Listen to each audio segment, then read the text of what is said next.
Cada día vuelan 400 toneladas de ropa. Los microplásticos que están en el océano nos lo estamos comiendo también. Parece que son los de Bangladesh los que están permitiendo que eso ocurra, es decir, son empresas de aquí. No tengo gas, no necesito gas, se nota. La calefacción es mínima. Un tercio de los alimentos que se producen en el mundo son desperdiciados. ¿Quién sabe lo que va a pasar en 20 o 30 años? Pues con los pimientos de Guernica, con las alubias de Tolosa. Solo somos autosuficientes en huevo, bonito y vino. En Euskadi ha habido un retraso en el despliegue de las energías renovables. Ha sido un tremendo error. Esos proyectos generarían muchos impactos ambientales sobre la biodiversidad. Llevamos de transición ya 50 años casi. Bueno, si quieres ven a mi puesto y ponte a tramitar un parque eólico en Euskadi. A ver qué tal. Y me cuentas.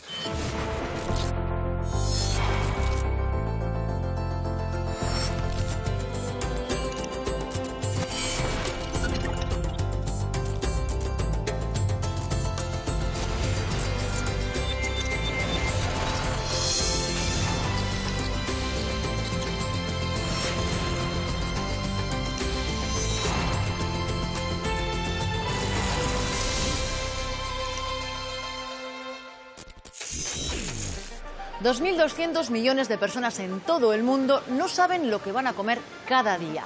Casi la mitad, 821 millones, no tienen nada que echarse a la boca.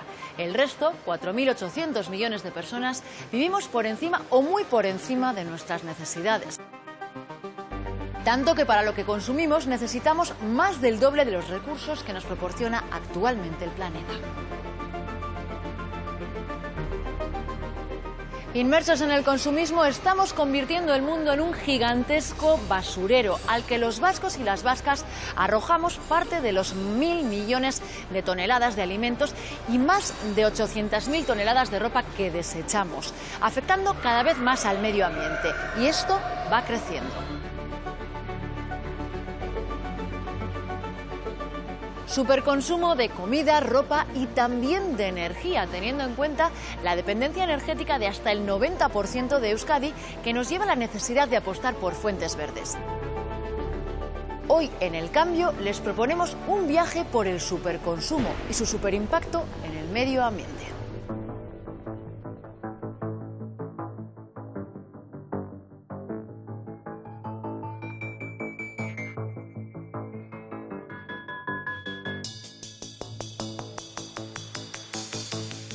La industria textil es la segunda más contaminante del planeta. Los vascos y vascas somos los ciudadanos que dentro del Estado más gastamos en ropa, unos 600 euros al año por persona.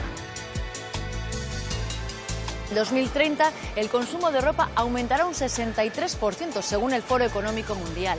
Como ejemplo, se fabricarán más de 500.000 millones de camisetas nuevas y teniendo en cuenta que por cada camiseta de algodón se necesitan 2.700 litros de agua, gastaríamos 1.350.000 metros cúbicos de agua, con lo que podríamos llenar casi 6 veces el Reale Arena, sin olvidar las emisiones de CO2 que la producción de ropa también genera. ¿Somos conscientes de las consecuencias medioambientales de comprar ropa de forma compulsiva? ¿Lograríamos recomponer parte del planeta adelgazando el tamaño de nuestro armario? ¿Cómo puede costar una camiseta 3 euros? Estamos en uno de los momentos en los que más moda se ha consumido de toda la historia de la humanidad y que además más barata es. Es una industria que deja un 8% de emisiones de CO2, que contamina el 20% del agua del planeta o que tala 150 millones de árboles al año para producir tejidos como la viscosa, por ejemplo. La ropa ha pasado a ser un artículo de lujo a ser algo de usar y tirar, una obsolescencia programada con tejidos de baja calidad, generados en condiciones tanto medioambientales como sociales entre malas y deplorables, y va aún más. No es que sea una industria que consuma mucha energía, sí que contamina bastante, pero aquí también hay que tener en cuenta que hay una parte del consumo ligado a esto que no aparece contabilizado, que es todo el transporte, ¿no? Estamos hablando muchas veces de prendas que vienen desde muchos kilómetros de distancia, en barcos, en camiones, y por lo tanto ahí también posiblemente el consumo de energía suba.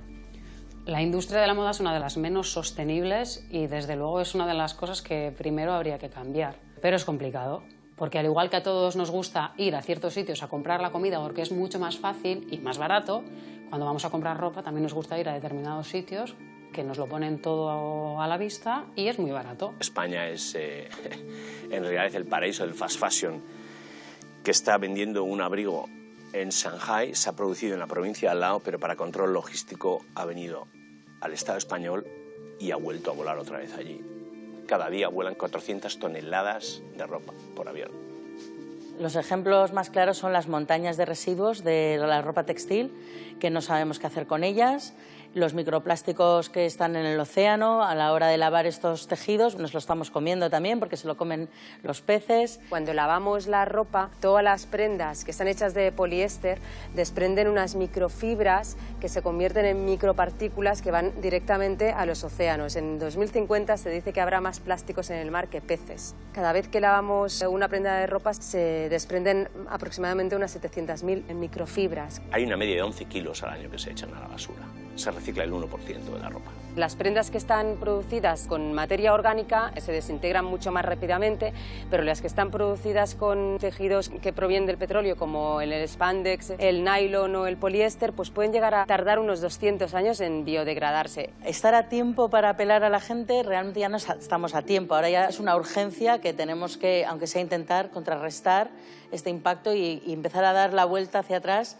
Lo llamamos más bien el consumo o la moda regenerativa, que es no ser sostenibles porque ya es tarde, sino realmente buscar curar el planeta y compensar todo lo negativo que hemos hecho hasta ahora. El precio tan grotescamente barato de ciertas prendas frente al de la moda sostenible es uno de los reclamos para que se siga consumiendo tanta ropa sin pensar qué se oculta detrás de esa cifra. Si existe moda basura es porque mucha gente quiere moda basura y porque la gente piensa que es lícito pagar 9 euros por una camiseta, sin tener en cuenta que en esa cadena de valor habrá gente y partes del planeta que han sido maltratadas. No debemos descuidarnos de que un precio alto no es sinónimo de sostenible, que lo que tenemos que intentar como consumidor es preguntar a las marcas todo lo que queramos saber, de dónde vienen los tejidos, quién lo ha hecho, dónde se ha hecho, cuánto impacta. Todas esas empresas que no nos están dando esta información generalmente debe ser porque hay algo que no les interesa contar. En general, las materias primas sostenibles suelen ser 2 o 3 veces más caras, pero no necesariamente porque hay que traerlas de fuera, sino porque lo sostenible es producirlo de manera local. Es más caro pues porque todavía no hay tanto consumo de la materia prima sostenible, es más caro porque no hay maquinarias, pero en cuanto tengamos este sistema rodando, pues la idea es que todo se vaya a volver a hacer más económico. Hace tanto tiempo que nos han hecho creer que es normal que una prenda de ropa cueste 5 o 10 euros, que ahora toda prenda que cuesta más de, no sé, 50, 100 euros nos da la sensación que es cara, pero no es que sea cara, es que es justa. Al final es más ropa o más valor en tu ropa. Si mañana se dejara de producir ropa, habría para 30 años, dicen. Primero dices, bueno, voy a comprar ropa que sea orgánica, ¿vale? Está bien porque no usas pesticidas, vale, pero ¿quién lo ha fabricado, aunque sea orgánico? ¿Está fabricando en masa, sin ningún sentido, generando residuos? Entonces, bueno, vale, pues ahora voy a comprar en marcas que sean sostenibles, éticas, y las hay. Y compras eso y te sientes mejor. Pero luego dices, ¿y realmente necesito tanta ropa? Y entonces llega la fase de la segunda mano.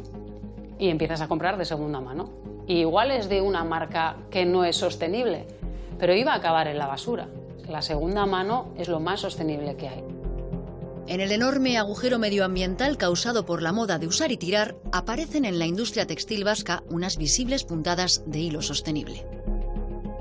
Todo está diseñado aquí, tanto los estampados, las prendas e incluso muchos de los tejidos. Y usamos un montón de fibras, desde algodón orgánico a lino, cáñamo, a reciclados de poliéster y nylon. Tuvimos una política que la logramos de 0 materias que no fueran de bajo impacto y producimos allá donde está la materia prima, y eso es clave, porque no es tan importante dónde produces, sino cómo produces. Nada de transporte aéreo de la mercancía, y esto nos costó caro durante años porque entregábamos tarde debido a esto. El generar valor social también a través de empleo digno y también muy importante el tema de emisiones. Nosotros después del 2015 con el Acuerdo de París decidimos que teníamos que llegar a la neutralidad de carbono. Para poder conseguir un cambio sistémico en esta industria es muy importante que todos los actores que están involucrados, desde gobiernos, consumidores, marcas, productores, fabricantes, que hagan un trabajo conjunto para poder conseguir este cambio y esta transición hacia un modelo mucho más sostenible. Puede ser un Made in Spain, pero hecho por esclavos chinos en Cobo Calleja, en Madrid, o en Prato, en Italia, que ha habido muchos ejemplos, o en Saint-Denis, en Francia, y es genuinamente Made in France.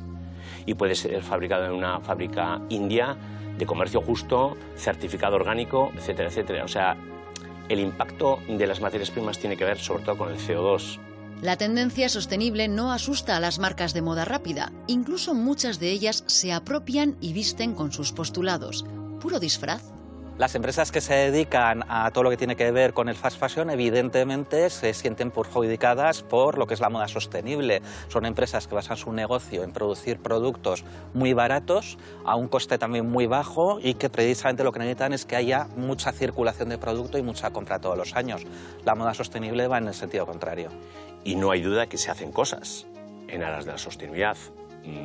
Hay empresas de fast fashion que se han convertido en el primer comprador mundial de algodón orgánico. Pero el problema está que el fast fashion como modelo de negocio jamás va a poder ser sostenible. Nos fastidia un poco que siempre se ponga el dedo en el ojo de las empresas cuando el consumidor, nosotros como consumidores, tenemos una elección. Por eso mismo sacamos en las etiquetas de las prendas un código QR mediante el cual podía saber cuáles eran las emisiones en cada estado de producción y, para saber si era mucho o poco, la comparativa si esa prenda misma lo hubiera hecho una empresa de la competencia que no hace moda sostenible. Tú eliges qué compras. Eco, ético, fair trade, justo, biodegradable. Es una cantidad de terminología que confunde. Y aquí entraríamos también en el tema del greenwashing, ¿no? De todo el tema del engaño. Utilizan palabras que simplemente son para confundir al consumidor. El verde es el color de moda, pero más allá de estrategias de marketing, el planeta agradece las alternativas sostenibles en textil. Aquí la investigación juega un papel importante. En el Basque Biodesign Center lo que hacemos es investigar y buscar nuevos materiales sostenibles para aplicarlos al mundo del diseño. Nos apoyamos en la fabricación digital, en la biología, para entender de qué manera podemos empujar los límites de lo que son las nuevas materias primas. Entonces trabajamos con organismos vivos como la celulosa bacteriana, con micelio de hongos, con algas, e intentamos proponer nuevas soluciones y testearlas para que así podamos llegar algún día al mercado con estos materiales.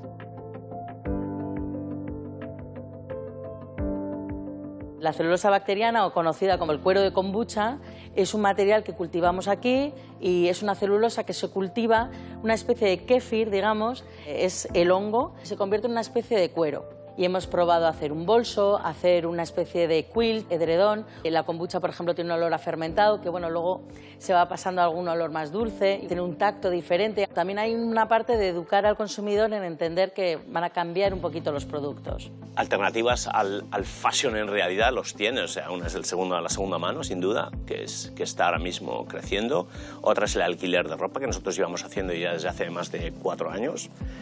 Y la producción a demanda al final también apela a esto, ¿no? Algo lo quiero de verdad, lo pido y me lo producen. Luego la gente se entera. El otro día una compañera de trabajo iba a tirar ropa y me la trajo. Y me dijo, a ver si te sirve algo, porque la voy a tirar. Y como me he enterado que compras de segunda mano y yo encantada de la vida. Y mira qué bonito. Es importante también el tema de la inversión en innovación y tecnología para conseguir tejidos más sostenibles. Y entre todos iremos transformando la industria porque pediremos que se produzcan las cosas de otra manera y con otros materiales. La moda sostenible es el futuro para conseguir un impacto más positivo en el entorno. Si no educamos a nuestros jóvenes para que tengan un consumo más reducido, no vamos a conseguir estos objetivos para el 2050. Tenemos un montón de países con una población joven que va a consumir un montón, que por muchas cosas que hagamos, los 400 y pico millones de europeos, no va a tener impacto. Dentro de 30 años, probablemente, los vascos y vascas vestiremos de manera más tropical por el cambio climático. Habrá otras maneras de consumo, necesitaremos otro tipo de prendas también para hacer frente al calor, al frío. Habrá, espero, una legislación mucho más estricta. y una conciencia mayor no solo en los países desarrollados, que todavía tenemos mucho camino por recorrer, sino en estos países llenos de gente joven ansiosa de consumir y parecerse a lo que hemos sido o somos nosotros, ¿no?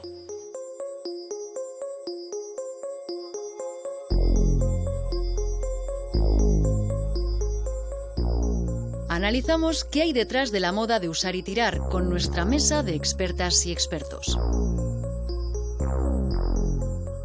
¿Cómo puede ser que una camiseta cueste 3 euros? Se produce porque allá donde se está confeccionando esa ropa no se respetan los derechos humanos. Punto pelota. Las condiciones de trabajo son pésimas. Y no solo eso, además es que, como siempre, todos los costes medioambientales, todos los impactos medioambientales se externalizan. Es barato porque está hecho en unas condiciones determinadas, pero luego una vez que ya está en nuestras manos también las personas debemos de ser conscientes de toda la ropa que tiramos. A lo mejor no vale comprar un pantalón de 8 euros para tu hijo o para tu hija. A lo mejor, o comprar 3. Hay que darle valor a las cosas y hay que saber detrás de ese pantalón de 8 euros lo que hay.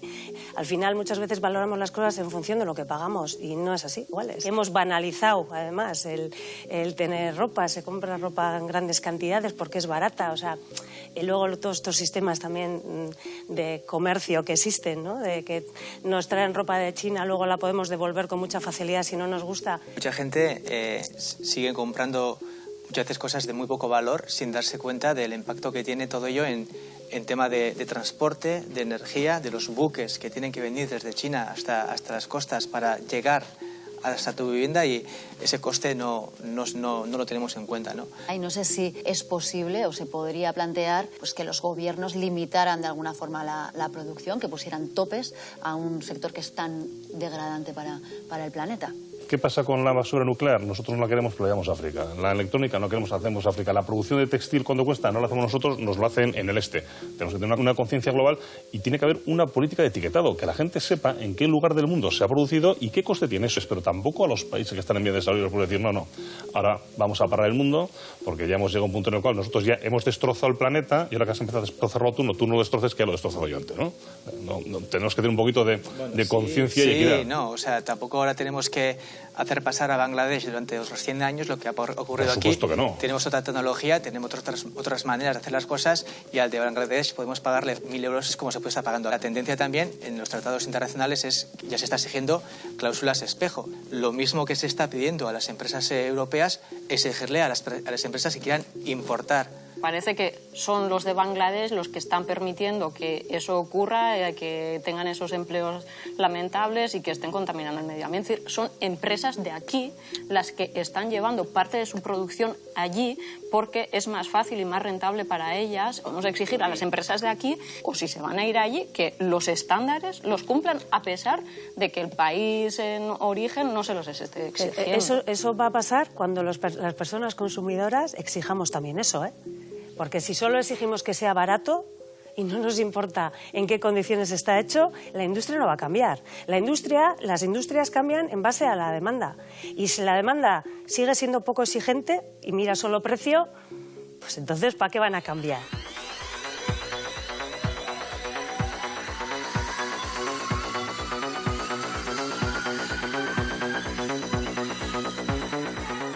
Producir lo que consumimos genera un enorme gasto de energía, un gasto que en Euskadi se estima que este año supere los 1.000 euros por habitante, según el estudio de ITV Data, el gasto más alto de la historia. De estos 1.000 euros gastados en energía, 900 los compramos fuera de Euskadi, y aquí solo producimos el 10% de la energía que consumimos. De esta cantidad gastamos 470 euros en carburantes para la automoción, 314 en electricidad y 184 en gas. Teniendo en cuenta que la tendencia tanto en los precios como en el consumo es creciente, ¿podemos ahorrar energía? ¿Cuánta? ¿Es sostenible el patrón actual de consumo energético vasco? El superconsumo de energía no es sostenible, primero porque es superconsumo y luego porque es un superconsumo basado en combustibles fósiles, de carbón, petróleo y gas, que generan emisiones de gases de efecto invernadero que son las que provocan el cambio climático.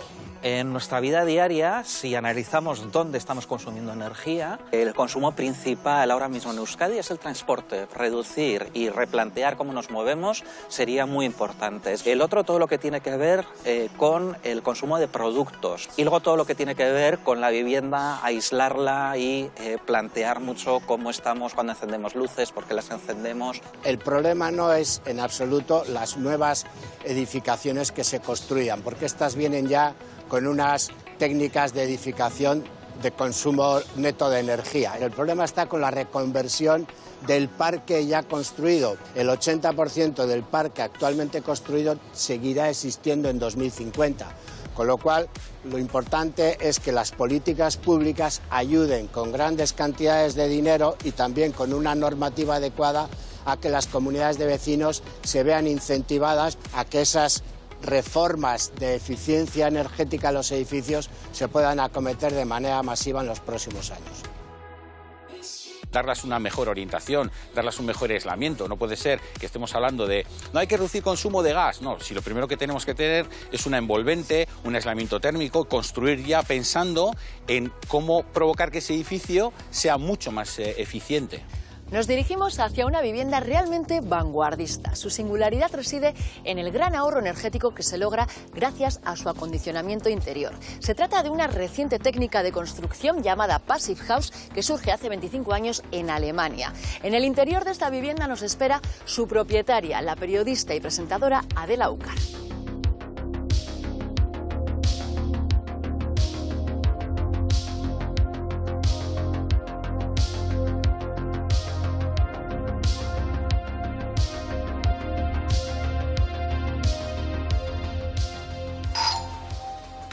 Hola, Iber. Qué bonito, por favor. Sí, la verdad es que sí. Pero si es así de bonito por fuera, no quiero saber cómo será por dentro. Pues pasa y conoces. Y además está Miren, la arquitecta. Qué maravilla, ¿eh? Ella es la artista. Que así a priori, a ver, yo la veo como una casa normal, porque sé que no lo es. Sí. Pero sí. Lógicamente tú estarás notando ya la diferencia, ¿no? Sí, se nota. El hecho de que sea una casa pasiva se nota sobre todo en el confort, porque la temperatura es constante, luego la humedad también, estamos en torno a un 45-60% de humedad, y luego la factura, claro, porque yo no tengo gas, no necesito pues gas. Se nota. La calefacción es mínima, entonces con un aporte eléctrico es suficiente y eso se nota un montón. ¿Y cuáles son los principios del Passive House? Quiero decir, ¿de qué hablamos? Una casa pasiva, una Passive House tiene 5 principios. Uno de ellos es el aislamiento, colocar el abrigo a la casa, el suelo, paredes, techo, eliminar los puentes térmicos. Los puentes térmicos son sitios donde la pared está más fría, con lo cual es el sitio donde se condensa, salen mohos y demás. Tenemos un sistema de ventilación con recuperador de calor, que es el pulmón de la casa, que hace que la casa respire. No tenemos infiltraciones de aire del exterior al interior ni del interior al exterior, con lo cual no perdemos calor en invierno. Y luego tenemos unas ventanas de alta eficiencia que hace que la casa esté completamente aislada del exterior. Visualmente no se aprecia, no sé si hay elementos que podemos detectar para decir esto es una Passive House. Tiene sus trucos, por ejemplo, tenemos aquí las rejillas de ventilación por las que entra aire constantemente de la calle, filtrado y precalentado. En los cuartos de baño y en la cocina se recoge el aire y en las otras habitaciones se expulsa el aire. Se filtra el aire, se limpia y entonces entra un aire renovado. Luego tenemos también las ventanas, que son, ya veis que tienen un marco bastante grueso, tienen triple vidrio con argón, que además del frío exterior te aíslan también acústicamente. También las paredes, veo que son más gruesas de lo habitual. Sí, claro, ya se ve aquí que tenemos todo este espesor, es aislamiento. Hemos perdido un poco de superficie de la vivienda, pero ganamos en confort infinitamente más. También entiendo que esto es más caro que una vivienda normal. Sí. A la hora de hacer la reforma tuvisteis que pensar en un coste mayor. Sí, para empezar, la reforma tiene que ser integral. La obra es más cara, pero al final también es una inversión que tú realizas y que vas recuperando a lo largo de los años con el ahorro de la calefacción. Es como si pagaras la calefacción por adelantado de los próximos 15 años, ¿no? ¿Y a lo largo de la casa hay otros elementos que podamos ver para identificarla como Passive House? Pues igual no verse, pero sí sentirse. Ah, bueno, también. Vente también a la vale. cocina y te enseño. Pero no hay que tener una vivienda acondicionada al efecto para consumir menos gas. Siguiendo una serie de pautas podemos ahorrar en nuestra factura. El primer paso, siempre el más importante, es controlar quién nos hace la facturación. Evidentemente hay diferencias económicas en cuanto al precio, tanto el kilovatio de gas como el kilovatio de electricidad. Entonces tenemos que estar muy pendientes año tras año para intentar tener las mejores condiciones. Evidentemente debemos de llenar más las lavadoras cada vez que las ponemos. Debemos de evitar poner la lavadora con agua caliente. Cuando encendemos una plancha que tiene mucho consumo, pues encender la plancha y mientras calienta, planchar esa ropa más ligera, y cuando ya coge la temperatura comenzar con esos tejidos que cuesta más planchar, y 5 minutos o 10 minutos antes de que ya vayas a acabar de planchar, haber reservado otras X prendas de fácil planchado para aprovechar ese calor residual. Las buenas prácticas abaratan también la factura colectiva, ya que al ahorro añadimos una menor dependencia como sociedad de las importaciones de energía. Ahora mismo en Europa todavía dependemos de forma decisiva de las importaciones de petróleo y de gas. Entonces, a medida que disminuyamos los consumos de gas y de petróleo, necesitaremos menos importar y por lo tanto seremos más autosuficientes energéticamente.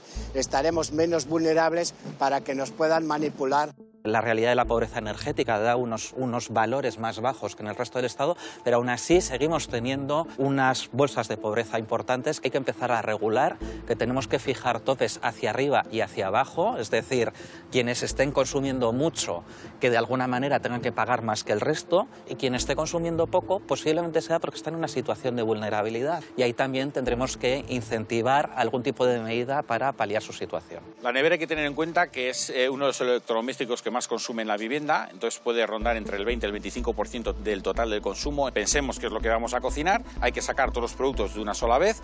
¿Por qué? Porque hay que tener en cuenta que lo que hace la nevera en cuanto abrimos es que pierde esa masa de aire frío y tiene que recuperar la temperatura. Poner todos los electrodomésticos que disponen de stand-by en regletas. Hay que separar aquellos que sí que tienen que estar de continuo, digamos pues un wifi, cualquier electrodoméstico que sí que tiene que estar encendido, pero el resto, eso hay que apagar la regleta siempre. Eso puede representar entre el 7 y el 9% del consumo fantasma. En casa de Adela, el ahorro energético va un paso más allá, gracias a la magia tecnológica incorporada en la singular reforma arquitectónica de su vivienda Passive House. Mira, Eider, mete la mano aquí y siente, a ver. Está caliente. Calorcito, ¿no? Pues ¿cómo crees que conseguimos agua caliente si no tenemos gas? Ah, claro, sin gas. ¿Cómo hacéis? Lo que tenemos es aerotermia, pero lo que nos da es el agua caliente tanto para la calefacción como para los pocos radiadores que tenemos en casa. Sí, la aerotermia funciona con un compresor, como las neveras, comprime un gas. Al ceder calor, calienta el agua, pero también funciona a la inversa, es decir, se puede enfriar y te da el aire acondicionado. ¿Cómo descubriste esto del Passive House? El caso es que tuve que hacerle una entrevista a Miren para un trabajo precisamente sobre el Passive House y entonces me pareció tan interesante que yo decía, ¿cómo es posible que a día de hoy, existiendo toda esta posibilidad, no se aplique más? Y poco después me compré esta casa y entonces le llamé a Miren y me dijo, pues sí, digo, pues venga, pa'lante. Me animó también el decir, bueno, pues ya que voy a hacer una obra, ¿no? Que sea una obra para una casa para hoy, pero también para el mañana. Estos son persianas de lamas orientables de Griser, que lo que conseguimos con ellas es que cuando está pegando aquí todo el solazo no entre el calorazo. Así no te quedas a oscuras y no se te sobrecalienta la casa. Está todo pensado. Todo pensado. ¿Lo estás notando ya la factura? Sí, pues una casa de estas características, bifamiliar, de 3 plantas, en invierno que podría gastar 300, 400 euros de calefacción, pues al año serían, eso al mes, pues al año serían unos 2.000, 3.000 euros y eso me lo estoy ahorrando, claro. Además del Passive House, comienzan a proliferar alternativas. Es el caso del pueblo alavés de Sabando, uno de los pueblos pioneros en el uso de biomasa en Euskadi, junto a Oquiña. Obtienen agua caliente y calefacción utilizando masa forestal que se retira del monte en limpiezas o talas sostenibles.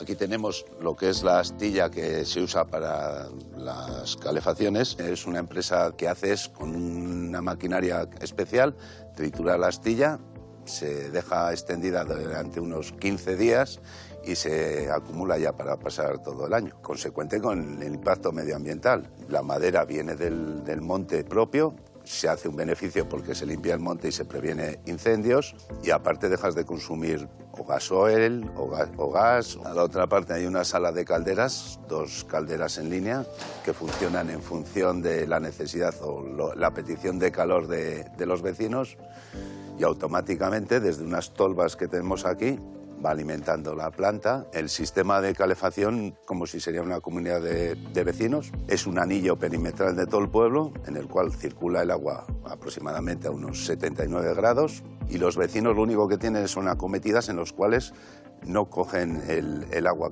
caliente que sale de la planta, sino el calor. Lo que se trata es de incentivar los ahorros, es decir, que a medida que la gente y las familias y las empresas se muestren más comprometidas con el ahorro energético, eso tenga una repercusión directa en las facturas y se vean incentivados. Aunque la inversión inicial es importante, sí que es verdad que juntando lo que sería el gasto común de todos los vecinos en calefacciones individuales, se amortiza con el tiempo mucho mejor.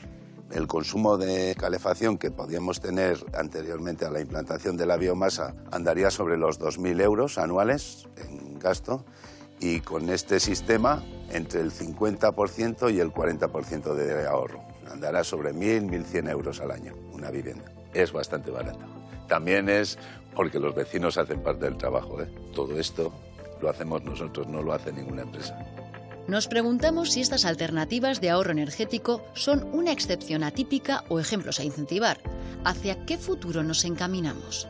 El futuro del consumo en este país, tanto por parte de la industria como por parte del hogar, es un mix de medidas. Por una parte, aumentar toda esta producción renovable. Por otra parte, aumentar las medidas de eficiencia, ser muchos más responsables en qué es lo que hacemos, cómo lo hacemos, qué consumismo tenemos, muy importante. Estoy convencido que a nivel de Álava, incluso del País Vasco, es una energía o un sistema que se implantará de aquí en unos años en muchos más núcleos.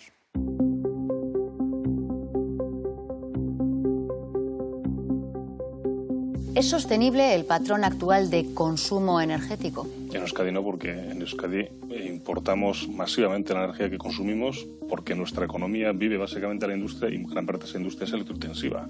Con lo cual tenemos un problema gordo, y tenemos un problema gordo porque hace casi 40 años enterramos el debate sobre fuentes de energía bajo 2 premisas que son falsas. Una, que alguien nos iba a vender la energía, y 2, que nos iban a vender barata. Y se ha demostrado que ni nos la van a vender ni va a ser barata. Aquí estamos hablando de 3 vectores. Por una parte está el vector educativo, que es de aquí a 2050, si educamos a la población en un uso correcto de la energía, de dónde proviene la energía. Otro vector está tanto en la parte de transporte y la parte de industria. Creo que tendríamos que potenciar también la parte de auditorías energéticas internas, a lo bestia, que te van a definir, bueno, a día de hoy estás consumiendo 65 gigavatios, pero puedes pasar a consumir 47 gigavatios. ¿Qué vicios podemos eliminar o malos usos, más allá de no dejarnos las luces encendidas? Podríamos hoy en día tener los mismos servicios, bienes, etcétera, con un 50% de menos de energía a utilizar. Es obvio que hay que repensar totalmente el modelo de movilidad, intentando sacar el transporte de mercancías de la carretera, ¿no? Utilizando trenes, etcétera, pero también pues, a nivel individual, o sea, que no sea un transporte individual, que sea un transporte colectivo. En Euskadi también hacemos autobuses y hacemos trenes. Hay cosas que no hacemos, pero trenes y autobuses hacemos. En la movilidad colectiva tenemos mucho que hacer y mucho que enseñar más. Para contaminar menos, debemos ser nosotros los que vendemos los autobuses y los trenes, que sabemos hacerlo, que hay empresas vascas que son líderes mundiales en esto. Hombre, realmente son medidas que ya eran obligatorias hace muchos años. Ahí está el reglamento de instalaciones en edificios térmicos del 2009, que ya obligaba a eso. Se sabía que teníamos que ir a las renovables y estamos empezando hace 2 días. Hasta hace muy poco Euskadi... No. En Euskadi hemos estado 25 años en poner un parque eólico porque era imposible tramitar un parque eólico en Euskadi, no porque nadie se haya dormido. ¿No? En Euskadi se han podido poner cooperativas de autoconsumo durante muchos años en los tejados y no se ha hecho. Las medidas que se estaban estableciendo han llegado para quedarse. Van a aumentar. La transición lo único que ha hecho ha sido acelerarse. Por una cuestión de estrategia, se ha acelerado.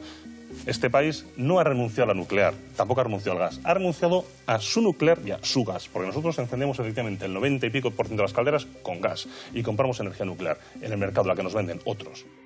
Que la produzcan a 100 kilómetros o a 200, que hay centrales nucleares que no están tan lejos, eso parece que nos da igual. Dependemos muchísimo de Enagás y de Nortegas en Euskadi, porque desde hace 40 años no hemos querido tener una seguridad energética, apostar por las renovables realmente, y no se ha querido hacer. Gracias a Dios que con la que ha caído tenemos los metanos entrando al puerto de Bilbao, porque si no tendríamos un problema de suministro. El gas era el combustible de transición, hasta que tengamos instalada la renovable que necesitamos. La tenemos. 50 años casi. Bueno, si quieres ven a mi puesto y ponte a tramitar un parque eólico en Euskadi, a ver qué tal, y me cuentas.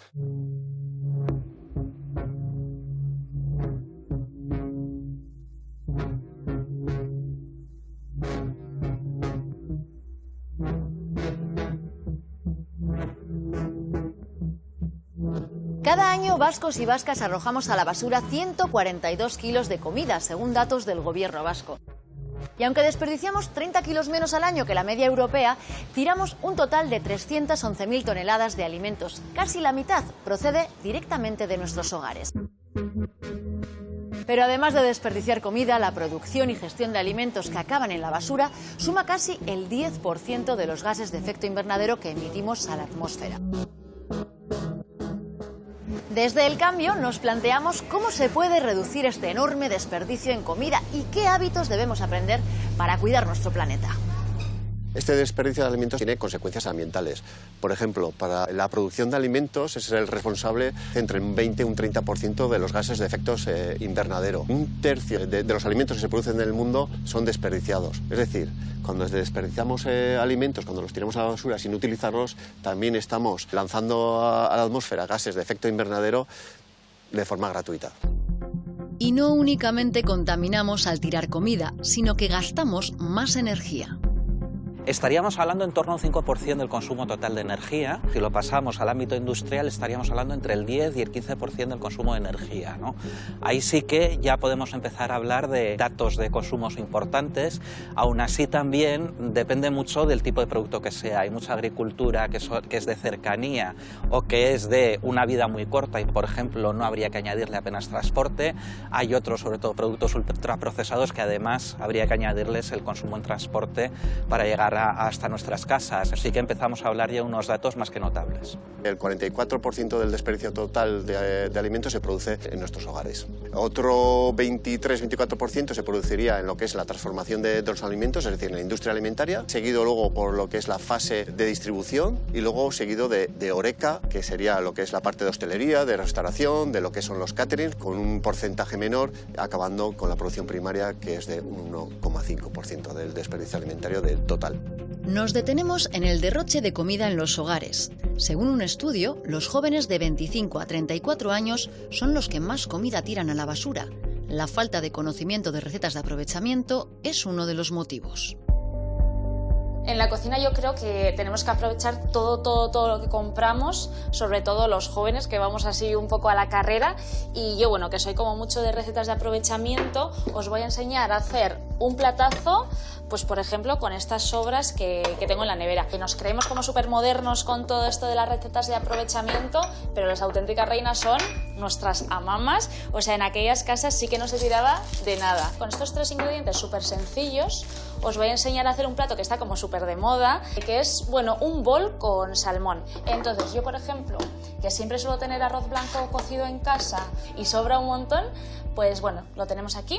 Luego el salmón que me hice ayer para cenar, simplemente con un poquito de aceite al horno y no me comí todas las tajadas. Y el aguacate. Entonces, así con estas tres cositas, un poquito de salsa de soja, un poquito de picante y unas algas, nos hacemos el plato de moda. Tendremos que decir que los alimentos que más se desperdician es los alimentos cocinados, seguido también de lo que son los vegetales, de lo que son productos hortícolas, también las frutas y verduras, ¿no? En esta comida cocinada pues interviene un poquito esos restos, aunque son pequeños en los platos, pero que si acumulamos por cada uno de los ciudadanos de Euskadi, pues acaban siendo toneladas, ¿no? Pues yo creo que básicamente desechamos porque porque no preveemos lo que vamos a cocinar. Lo que hay que hacer es como un plan de prever lo que vayas a comer y cenar durante todos los días de la semana. Ya sé que a veces pues da un poquito de pereza, pero en realidad va a ser lo mejor para nuestra salud, para nuestra economía, para el medio ambiente y para todo. Tenemos que tener en cuenta lo que muchas veces olvidamos en la nevera, ¿no? Lo que hemos cocinado o no, pueden ser productos crudos, como pueden ser vegetales o puede ser la carne, pero también pueden ser productos cocinados que se nos olvida en la nevera, que lo dejamos en el fondo y acaban finalmente en la basura. La buena noticia es que estos alimentos malgastados no tienen por qué terminar en la basura, sino que pueden tener, y de hecho tienen, una segunda vida. Para que os hagáis una idea, con los subproductos que gestionamos nosotros conseguimos estos dos productos. Esta sería la harina de pescado y el aceite de pescado, que luego se utilizan para piensos compuestos para alimentación animal. Cogemos los subproductos, que suele ser la parte que no se lleva a los clientes, es decir, cabezas, espinas, hay gente que sí se puede llevar, pero hay mucha gente que no lo quiere llevar. Entonces todas esas partes nosotros las recogemos y las metemos en nuestro proceso productivo para transformarlas en harina y aceite de pescado, que luego son ingredientes para piensos compuestos para alimentación animal. De los subproductos que nosotros recogemos no queda ningún tipo de residuo. Aprovechamos todo para hacer la harina y el aceite y lo único, el agua sobrante la evaporamos para que no quede absolutamente nada. Esto lo estamos haciendo con pescado, pero también se puede hacer con un pollo asado que tengamos hecho en el frigorífico o incluso con carne que está a punto de caducarse, ¿no? A mí con las fechas de caducidad lo que me gusta hacer es poner las que se van a vencer antes al principio del frigo y así son como las primeras que coges. Esto simplemente ahora lo voy a llevar un minuto al microondas para atemperarlo y seguimos con la receta. Entonces vamos a ir cortando el aguacate. Cuando lo ponemos con el hueso tarda un poquito más en oxidarse y aunque esté así que igual no es el color más atractivo del mercado, está igualmente bueno y nos lo podemos comer. Así que muchas veces es verdad que cuando vemos las frutas y las verduras feas, pues ya las desechamos, ¿no? O no nos las queremos comer. Eso está, vamos, igual de rico. Lo que más se desaprovecha es fruta y verdura, entonces pues hay que aprovechar y consumirla. También hay una parte, de esas partes que no aprovechamos, por ejemplo, en ciertas frutas como pueden ser las manzanas, ¿no? La piel de la manzana, por ejemplo, los pies de los brócolis que no consumimos y que son totalmente comestibles y que también es una parte importante del desperdicio alimentario, ¿no? Y que podríamos también fácilmente evitar si utilizamos nuevas recetas o podemos utilizarlo consumiéndolas pues, de otra manera, ¿no?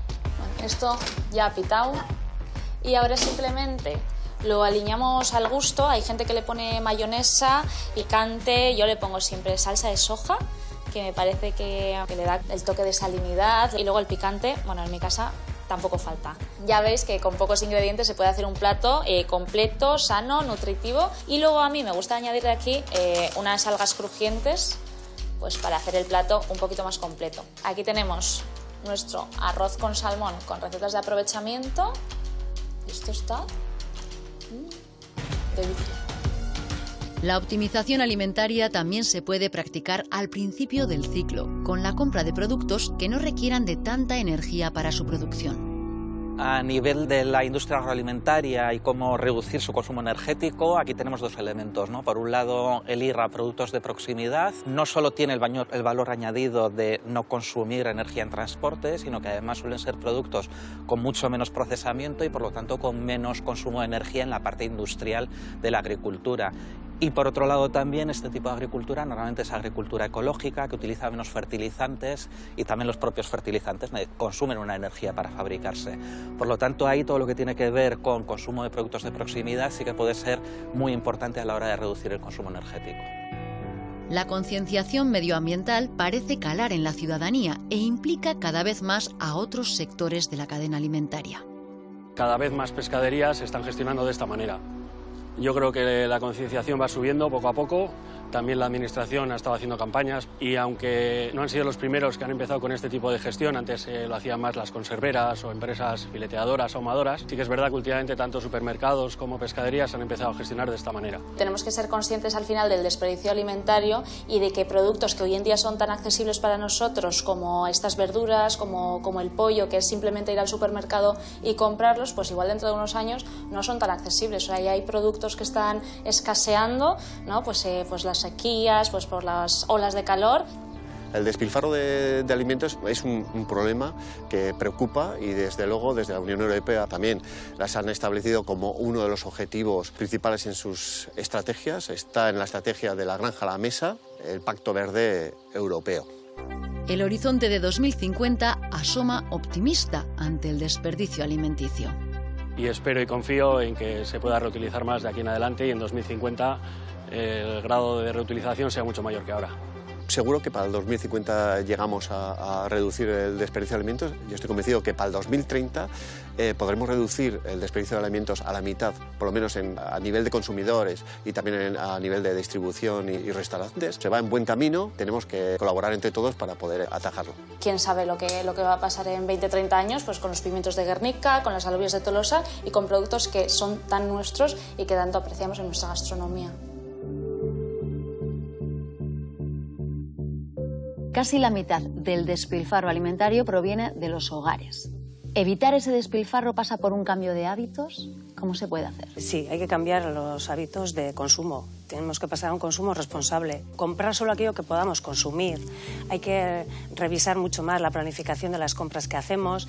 Tenemos que mirar, controlar todo el tema de las fechas de caducidad. Una suma de pequeños hábitos que hay que cambiar en la parte de hogares para que no nos pase eso, no sacar al plato más de lo que corresponde, aprovechar un poco más, ¿no? Antes siempre hablamos de nuestras mamás y nuestras amas, ¿no? Pero se reutilizaban los sobrantes. Bueno, aquí el despilfarro está estudiado que se da en toda la cadena alimentaria, desde la cosechadora hasta el usuario final.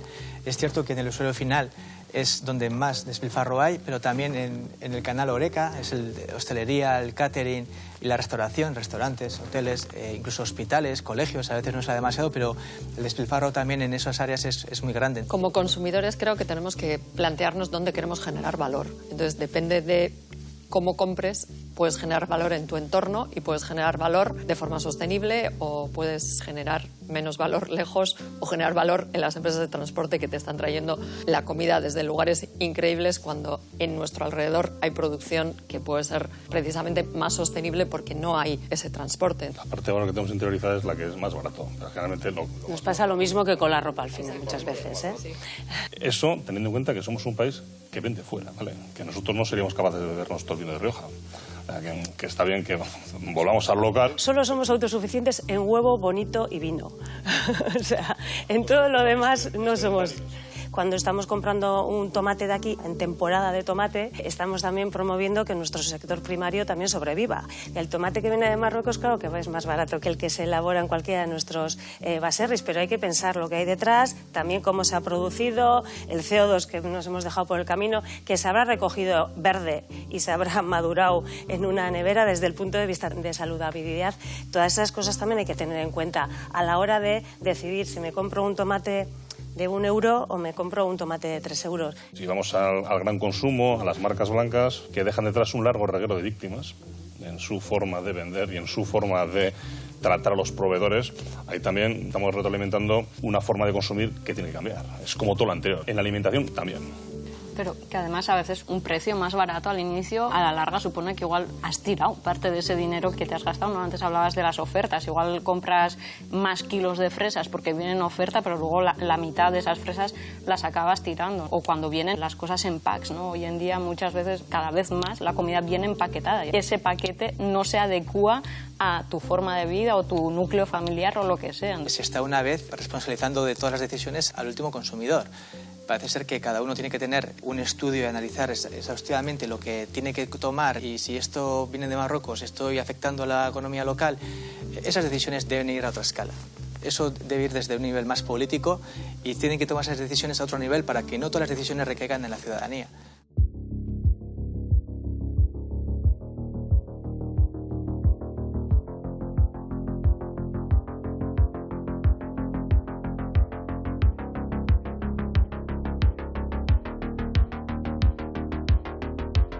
La dependencia energética vasca de hasta el 90% nos obliga a planificar un futuro diferente, basado en energías renovables, eólica, solar o energías limpias, hidrógeno verde. Pero situaciones de escasez y el alza de los precios derivadas de eventos extraordinarios como la guerra de Ucrania pueden reabrir debates ya cerrados, como el fracking o el nuclear. Y más allá de hablar de la implantación de infraestructuras para renovables, placas solares o molinos de viento, queremos saber si la ciudadanía está dispuesta a pagar las consecuencias. O nos posicionamos en contra por considerar estas infraestructuras peligrosas, declarándonos territorio NIMBY, no en mi patio trasero. Cada año la Unión Europea, hasta 2021, importaba en petróleo y en gas en torno a 280.000 millones de euros. Si esa cantidad de dinero se queda en promover energías renovables propias de nuestros territorios, se quedaría el valor añadido en nuestra propia economía. Nos movemos entre la urgencia de dar una respuesta a la crisis climática, la necesidad de hacer una transición energética también, porque los combustibles fósiles se están empezando a agotar, y por lo tanto la necesidad de un despliegue rápido de energías renovables. Si esto no lo hacemos de una manera ordenada, planificando bien, esto va a terminar siendo la ley de la jungla. Euskadi se encuentra inmersa en la denominada transición energética. Esto supone abandonar las formas convencionales de producir energía y poner en marcha las fuentes renovables basadas en recursos naturales inagotables como el sol o el viento. En Euskadi ha habido un retraso en el despliegue de las energías renovables debido a que ha habido una oposición social en los últimos años a la instalación, sobre todo de la energía eólica. En mi opinión, esa falta de despliegue de las renovables en Euskadi ha sido un tremendo error. Sin embargo, la conveniencia de acelerar el desarrollo en Euskadi de nuevas infraestructuras renovables choca con la opinión de ciertos colectivos. Estamos en contra de todos estos proyectos que se están planteando últimamente porque hay una nueva burbuja que se está creando en torno a las energías renovables y además quieren ponerlas únicamente en los cordales montañosos, ¿no? Esos proyectos generarían muchos impactos ambientales sobre la biodiversidad, sobre el agua, que tienen que construir unas pistas muy grandes, ¿no?, de 6 metros en sitios que son naturales y que están bien conservados, y en vez de utilizar los polígonos industriales, por ejemplo, o zonas que ya están antropizadas. Todo el respeto para las plataformas, pero no puede ser que por atender a una minoría este país y esta sociedad no pueda avanzar en su transición energética. Estamos hablando ahora mismo de máquinas de mucha altura, de más de 200 metros de altura. Como ejemplo, la Torre Iberdrola tiene 160, son más altas que la Torre Iberdrola. Y la ubicación en la que se están planteando poner es en las puntas de los montes. Por lo tanto, va a haber un impacto visual importante. También hay un impacto importante a la avifauna, ¿no?, a todo lo que tiene que ver con aves. Habrá que definir, por lo tanto, cuáles son los lugares en los que este impacto se puede minimizar y también cuáles son los lugares más adecuados. Si se plantea un tipo de esos proyectos en un polígono industrial, no tienes que hacerle tanto las líneas de alta tensión como las pistas para llevar ahí arriba a los montes los eólicos, y no pierdes esa energía o esa electricidad que se va en el transporte desde los montes hasta donde se consume, ¿no? Y luego, aparte, se quieren poner en sitios que están naturales. Lo que tenemos que entender es que ya nos hemos adentrado en una emergencia climática. Tenemos que transformar todo un sistema energético basada en los combustibles fósiles, y eso significa que hay que poner renovables en los polígonos industriales, en determinados montes y en el puerto de Bilbao y encima de los tejados. Hay que poner renovables en todos los sitios. Además de la cima de los montes, se buscan nuevas localizaciones, como el mar, para ubicar allí aerogeneradores eólicos a fin de aumentar la acumulación de la energía proporcionada por el viento. Producimos energía con el movimiento de las aspas, de las palas. Cuanto más sople el viento, más energía producimos. ¿Por qué? ¿Por qué esa necesidad de irnos al mar? El recurso eólico, la velocidad de viento y la calidad del viento, sobre todo, que tenemos en tierra, es en muchas ocasiones de peor calidad. Si nos vamos al mar, tenemos más velocidad de viento y tenemos un viento con un flujo más laminar, decimos, ¿no? Es decir, que esa gran calidad de viento hace que queramos aprovechar ese recurso. También hay un movimiento del movimiento NIMBY, de no en mi patio trasero, de yo no quiero esto cerca, aunque sé que las energías renovables son necesarias, y por lo tanto yo sí que creo que hace falta un debate muy amplio y muy abierto en toda la sociedad de el tipo de energías que queremos, dónde las podemos poner, e incluso también poner condicionantes de qué tipo tienen que ser. Vemos que son proyectos de multinacionales que quieren coger esos fondos europeos para que les salgan gratis este tipo de proyectos y luego hacer negocio con la energía. La energía tiene que ser un bien público, no podemos permitir que destrocen los pocos sitios naturales que quedan para sacar beneficio también para estas empresas. Otra de las ventajas de la energía eólica en alta mar es su respeto al medio ambiente, según defienden sus promotores. Una de las grandes ventajas de la eólica marina es, de hecho, el reducido impacto paisajístico. Pensemos que tenemos instalaciones a kilómetros de la costa y, por lo tanto, visibilidad que tienen estas unidades es muy reducida. Es pues uno de los males menores por los que tenemos que pasar para llegar a esa lucha climática en la que todos estamos convencidos.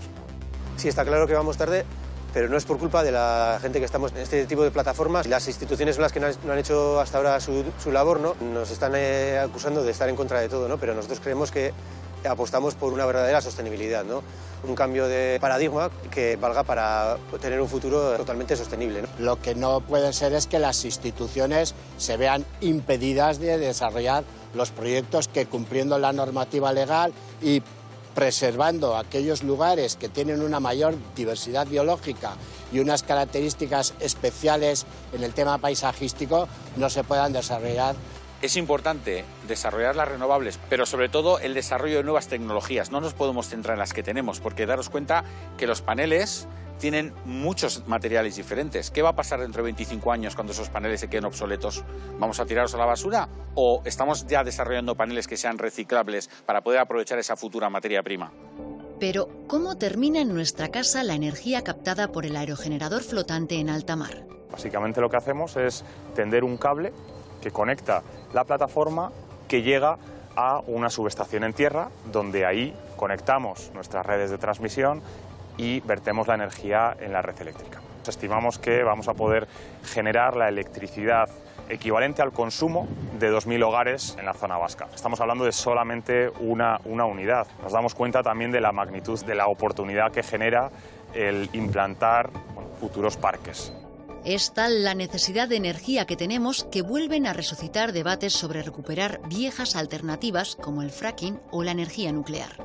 En estos momentos se está hablando en algunos ámbitos de la energía nuclear como una energía posible para el apoyo de las energías renovables. Realmente no se sostiene. La energía nuclear es una energía que tiene que funcionar siempre en continuo, que si queremos hacer variarla no es tan sencillo ni tan evidente, da muchos problemas, y sin embargo las energías renovables están cambiando continuamente su producción. Luego no hay manera de juntar las dos, y lo que termina pasando siempre es que si hay que expulsar alguna de las dos, la que es expulsada es la renovable. Aparte del pequeño problema que tiene la energía nuclear de no haber resuelto lo que hace con sus residuos. La energía nuclear en Europa y en Occidente en general ha fracasado, y las últimas iniciativas que se han adoptado han sido verdaderos fiascos financieros. En el caso del fracking, por un lado, se habla mucho en el momento en el que se está bajando la producción de gas natural y con los precios elevados, que el fracking puede ser una alternativa interesante, pero es verdad que estamos hablando de una tecnología y de una técnica que es muy cara, que ni siquiera con los precios actuales podría estar justificada, en un momento en el que precisamente la línea no tiene que ser buscar nuevos recursos de gas, sino pensar cómo dejamos de utilizar el gas. Acaba impactando de manera brutal, diríamos, mediante los contaminantes químicos en los acuíferos existentes en la zona. Con lo cual, sí, se obtiene el gas, pero a costa de dejar unos impactos tremendos en el agua. En una zona agrícola donde la agricultura es tan importante como en Álava, sería pegarnos un tiro en el pie a nosotros mismos. Ha llegado el momento de conocer cuáles son las energías renovables y limpias que más conviene promover en Euskadi. En Euskadi, posiblemente la que más, por las características que tiene nuestro territorio, yo creo que es una combinación de energía eólica en buena parte del país, complementada con energía solar fotovoltaica, sobre todo en la zona de Álava, de la llanada alavesa y del sur de Álava. En Euskadi tenemos que apostar muchísimo por las comunidades energéticas, como se está haciendo en Guipúzcoa. En el horizonte vemos un gran porcentaje de producción renovable y un uso casi negativo de los combustibles fósiles y un uso generalizado del hidrógeno. Un combustible que es limpio, que esperemos que sea siempre hidrógeno verde producido por medios renovables, y sí que veo una economía sostenible que pueda crecer año tras año y que la energía pueda ir evolucionando junto con el crecimiento. El hidrógeno verde en Euskadi tiene mucho potencial, sus costes relativos son muy elevados, pero en los próximos años, con las grandes inversiones que se están haciendo por parte de Europa, va a ser una parte de la respuesta que necesitamos para los sectores de más difícil descarbonización.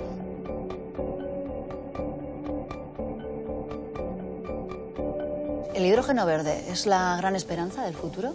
El hidrógeno verde es una forma de almacenar y una forma de hacer que se muevan los autobuses y los trenes. Lo que pasa es que hoy por hoy es una forma muy cara de hacerlo. Y requiere de fuente de energía renovable para que sea verde.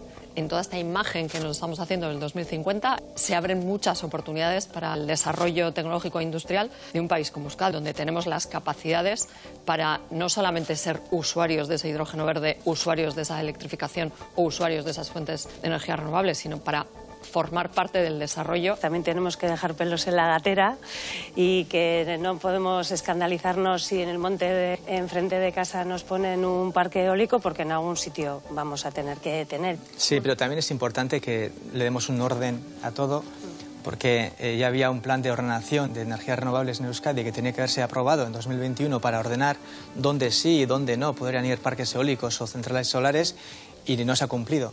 Los retrasos es porque es absolutamente garantista. Y como es absolutamente garantista, todo se dilata. Y desde luego, si vamos cada vez a más ámbitos de excepción de las renovables, nos vamos a encontrar con un país que tiene una dependencia del 90% y no puede poner un eólico en ningún sitio. Bien, esa es tu opinión, Sigor, pero ahora escucha la mía, que yo también estaba... Es la realidad, si queremos las cosas... Pero, a ver, Sigor... Lo de cómo se está tramitando y cómo se larga no es una cuestión de opinión, es un hecho. Es decir, el plan territorial sectorial de energías renovables... Se ha retrasado 3 años, sí, es un hecho. Y lo que nos va a quedar, porque evidentemente es un proceso garantista en el cual tiene que opinar un montón de administración. No somos capaces de enarbolar un decreto, como ha hecho Castilla-La Mancha, prohibiendo ciertos espacios para este tipo de instalaciones eólicas. No lo hemos hecho. Castilla-La Mancha y otras comunidades autónomas lo que tienen son unos decretos de proyectos estratégicos, con lo cual poco más o menos pueden hacer lo que quieran donde quieran.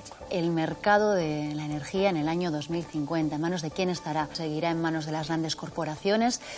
Claro, debería haber un cambio, y precisamente parte de los problemas de los debates que se están dando aquí y parte del problema de haber frenado la transición energética es que hoy en día hay un modelo energético que está dominado por ciertas empresas que, además, a pesar de las crisis, crisis energética, estas empresas están aumentando por 5 sus beneficios. Entonces, están además aumentando sus beneficios a costa de la ciudadanía que está sufriendo, ¿no? Sobre todo tenemos que avanzar en ver cómo las personas pasamos de ser simples consumidoras a ser parte de un sistema que sea más beneficioso para todas y para el medio ambiente.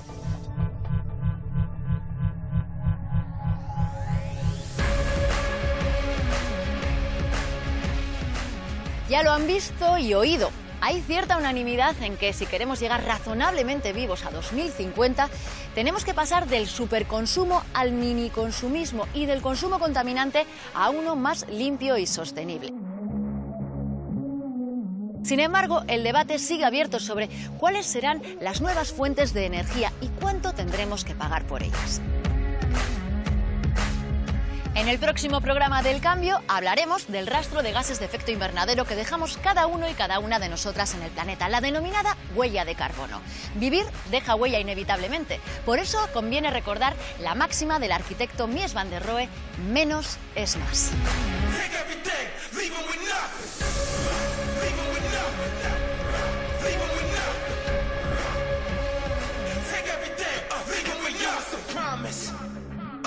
Cause I don't make no threats, you late with the karma.